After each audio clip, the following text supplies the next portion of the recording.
All right, gang, McFrazzlewiener here. I had some guys asking me off of YouTube, more on social media and stuff like that, what my most commonly used tools were. So this is just part of the shop. It's a little bit in disarray right now, but this is the main part. I've still got tools in other boxes and stuff like that. But this is the main part of like my work area. So we're gonna go over the main tools that I use constantly in the shop. And this is not a top 10 list. And this is not necessarily in a I use this tool more than the next tool down. It's not really in any order. And I think it's important to note what I'm doing in this shop and what I do at home and what the tools are for. So we live in an old house. The house was built in 1937 and there was an addition put on in the mid 80s, and it's essentially an urban farm. We live in the city, but we've got a half an acre fenced off in the backyard where we garden and have chickens and a pig and stuff like that. So this is an urban farm, and the house requires upkeep. When you buy an old house, I don't care how much was done to it previously, there's always something that is going to need a touch up or repair or something. And then obviously the cars, I mean, we're racing, so it's kind of a combination of DIY at-home stuff and then auto maintenance and repair. And when I say auto maintenance and repair, the maintenance is mostly on the race car. The repair is really just, the race car tends to come apart and go back together a lot. It seems like there's almost always a need halfway through the season to pull the motor out to upgrade something or pull the transmission out, or sometimes you just got to fix shit that breaks. And then the repair, I do a little bit of repair work on the daily drivers. I choose not to get involved really heavily on the daily drivers because it's all late model stuff, and I'm really not equipped to do a lot of in detail repair work on the dailies. Water pump, alternator, starter, brakes, fuel pumps, things like that, piece of cake. Suspension work, a little bit. Not a ton, but we're not diving too far into the daily driver stuff. CV shafts, ball joints, that's probably about as technical as I will get on the dailies. So let's go ahead and get into a handful of tools that I reach for, maybe not every weekend, but very, very frequently. 1/4 inch impact drivers. Every weekend, we're busting one of these out for something. This is an 18 volt. It's well over 10 years old, probably closer to 15. I got it pretty much immediately after DeWalt switched over to a lot of lithium batteries from the 18 volt NiCad. This is their older line. Yes, it is heavily used, but it is definitely not used up. Used this thing a lot when I was an HVAC field mechanic. Now I'm not a field mechanic anymore in the HVAC trade. Still in the trade, just not in a service van. Used this thing all the time, and then slowly I've been upgrading my DeWalt stuff to 20 volt. There's really no need for me to go out and buy all brand new stuff right away because I'm really just not using it that much. And I use this thing quite a bit. Really, the 20 volt versus the 18, this thing is nearly overpowered for just your basic DIY at-home stuff. But with the 1/4 inch chucks, I've got adapters to put the, to put 1/4 and 3/8 sockets on there, drivers, the meat and potatoes of what we're doing with this thing. We're putting sockets on it and driving screws, bolts and screws mostly, but use these nearly every weekend, if not consistently every weekend. And I'm a pretty staunch DeWalt guy, so yeah, here's the Milwaukee stuff. I actually got a 12 volt kit for my wife. She's got a nice little 5 or 6 piece 12 volt Milwaukee combo that I got her, and this stuff is really good. I actually sell these at work. It's really good stuff. I'm not going to bag on it. I'm not going to get into, do I think one's better than the other? That's not what the point of this is. I got her the Milwaukee stuff because she would use these, and I'm as you can see, I'm kind of a tool Nazi. Like, everything has to get put back or I may die. To me, if I come out here and there's a wrench gone. You know, you can see that. Obviously, there's something that's supposed to be there. And it's just gone to me. It's just missing. I don't have the type of imagination where I can look, you know, think where would somebody have put that. It's just gone. And so she was using these and kind of leaving them out everywhere, stuff like that, and find them in random places. So I just said, you know what? I'm getting you your own stuff. So the 1/4-inch impacts, all the time. Use those all the time. And as you can see, here's her little Milwaukee Stash. I kind of set this box up for my wife with some of her really frequently used stuff. The woman staples a lot of stuff. So staple gun, zip ties, and a few little power tools. Wrenches, pretty easy. Anytime you're working on cars, you're going to use wrenches. Maintaining the race car and repairing my daughters daily, that is one that I actually work on more than anything else. You know, daughter's 20, going on 21. She had her own car since she was 15.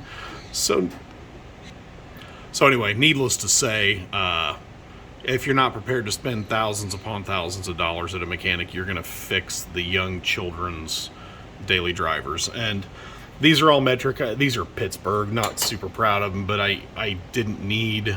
They're not a super frequent flyer, so I didn't want to spend, you know, much more money than I had to. Those get the job done just fine for the light mechanicking that I do on stuff that requires metric. But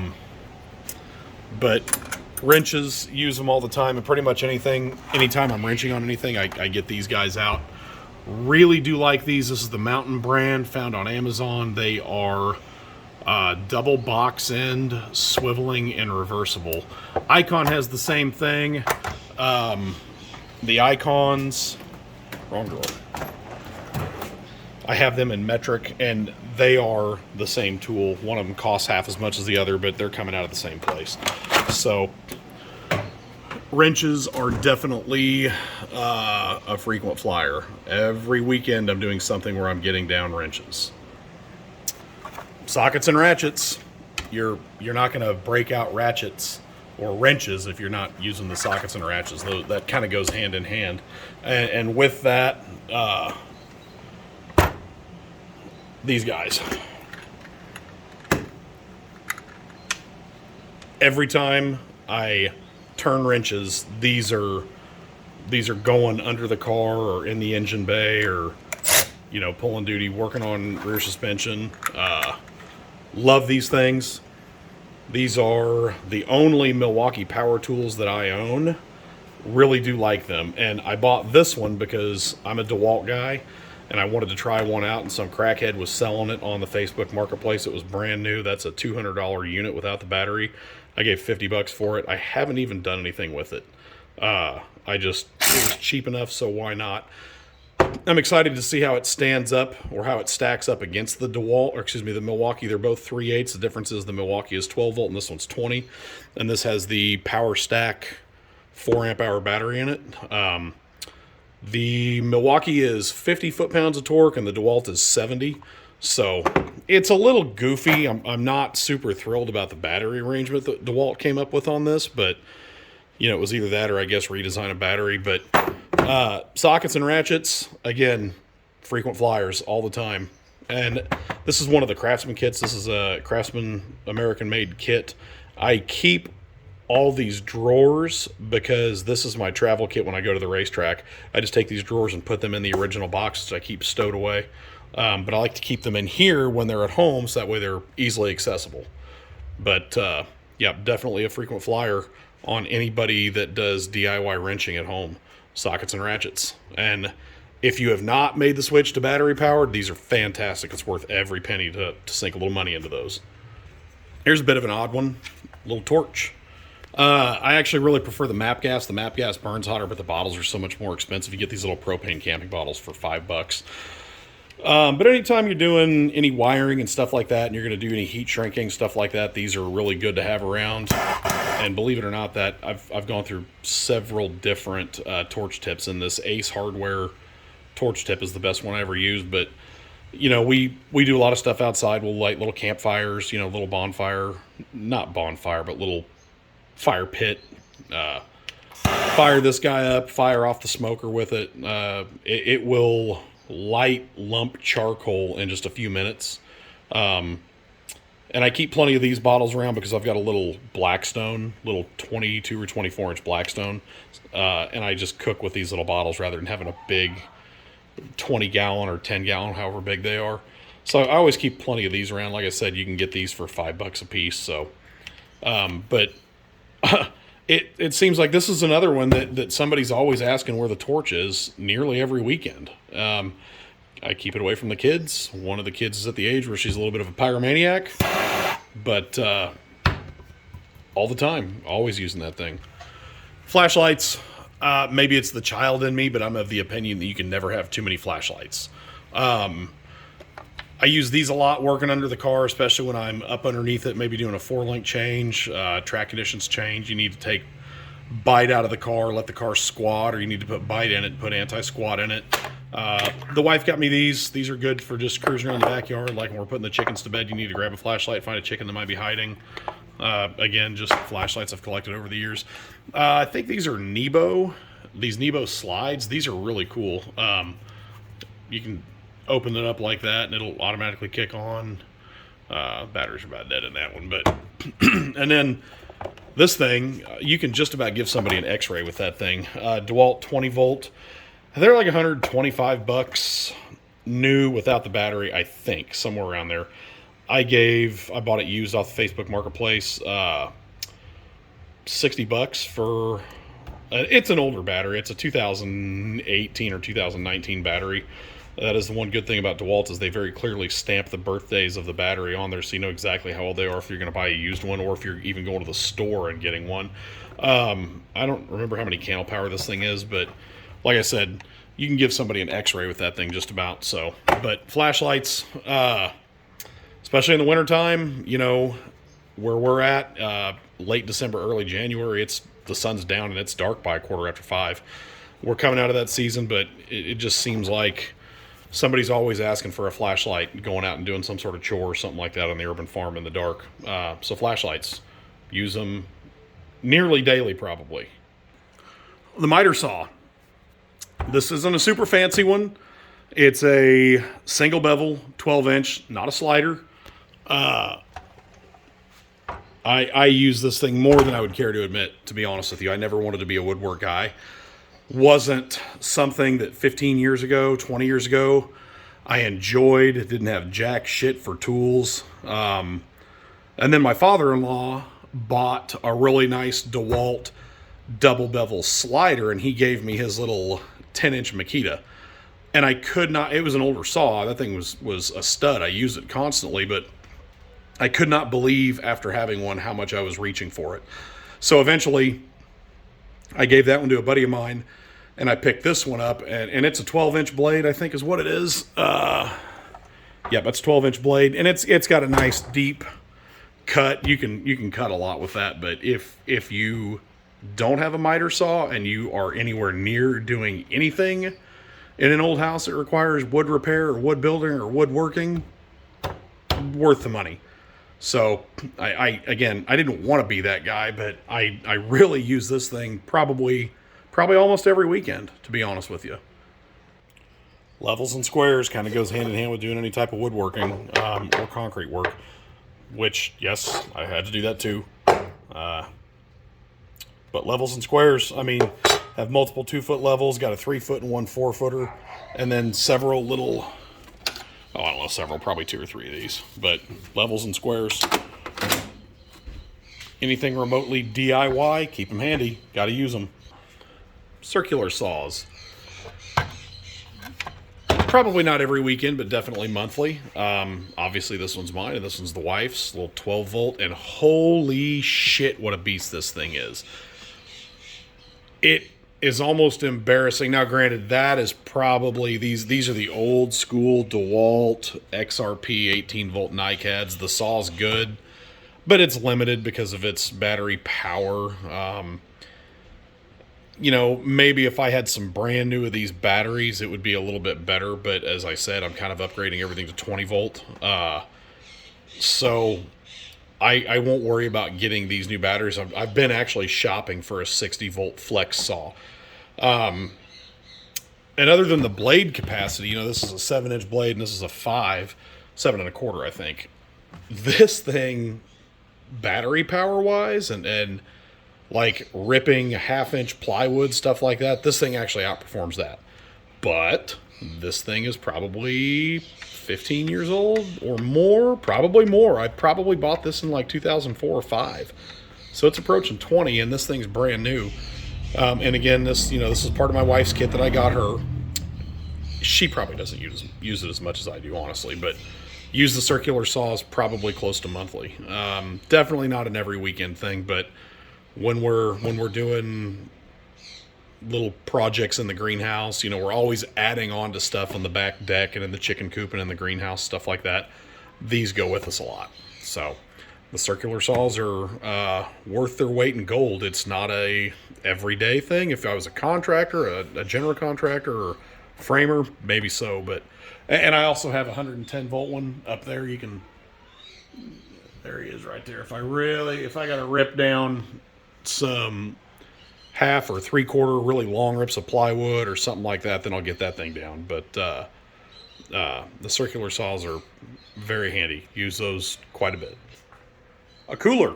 I don't care what anybody says. To me, it's a tool. Maybe it's not to everybody, but the cooler, nothing warms the cockles of my heart more than a cooler full of ice water and cold drinks on the patio or the deck on a hot day. And that cooler, I bought it, once again, Facebook Marketplace scores. Even came with the ice box and the separators and the storage compartments. Lady said she bought this in the late 70s, brand new. I bought it for $40, I think, maybe 50. And obviously, we're decking it out with the stickers that I like and stuff like that. But, I mean, the cooler is quintessential. Have to have a good cooler. Timing lights. Summertime, springtime, and into the fall. Every time the car goes out to the track, I check the timing. Every single time. It shouldn't move. It won't move. Well, I don't care. I don't want to hand grenade my fucking motor because I find out somebody was dicking with it or I fucked up. Crank the timing up to like 47 degrees or some stupid shit like that. It's a 91 octane motor, so it's timing sensitive. You have to be careful with where you put it. The current combination likes 38, 39 degrees. I have put it up to 41 and 42 degrees, and it picks up. It picks up mile per hour, but I start putting octane in it at that point. I get away from the 91 pump gas racing when I do that. So when I crank the timing up, if I'm really, really looking to try to go put down a good time at the track, I will put 104, 105 octane in it and crank the timing up to like 41 degrees, and it does pick up. So I haven't actually hit a point on this thing where it doesn't pick up advancing the timing, but I've never gone more than 42 in it. I'm just like, nope, that just seems risky. Typically, it's 38 degrees. But every time I go out, I check the timing. Tire pressure gauges. Every time I go to the track, I check the tire pressures. Have to. Just do it. Don't be dumb. Do it. Every time I load the car on the trailer, I check the tire pressures on the trailer. Every time I road trip the daily, and that's what this one's for, is the trailer and the daily, I check the tire pressures. So that's not... It's not an ultra critical thing. I probably am overzealous about that, but just the requirements that I have of life, it seems like about once or twice a month I'm road tripping 100 to 200 miles, whether it's for work or for family stuff. Do that a lot, so every time I go, I check the tire pressures. And this one here is specifically for the rear slicks. And that one can be fronts or rears. I just really use it on the fronts. I run the front runners right at 30. The rears anywhere between 10 and 14, depending on the track. But that's really about it. I'm going to kind of say stop right there. You can... This is the tool setup. I've shown you guys this before. The DeWalt stuff up there and other miscellaneous things, and that's pretty much the gist of it. That's the stuff that I use with some pretty good regularity. There's a lot of other tools in there that you didn't see today, but you've seen them on the other toolbox videos. But I don't use those as often. They're just, you know, I'm call me a collector, if you will. But I do like tools, so I do buy stuff that I don't use a lot. But yeah, that's pretty much it as far as the frequency of use. So anyway, YouTube, have a good one. McFrazzle Wiener out.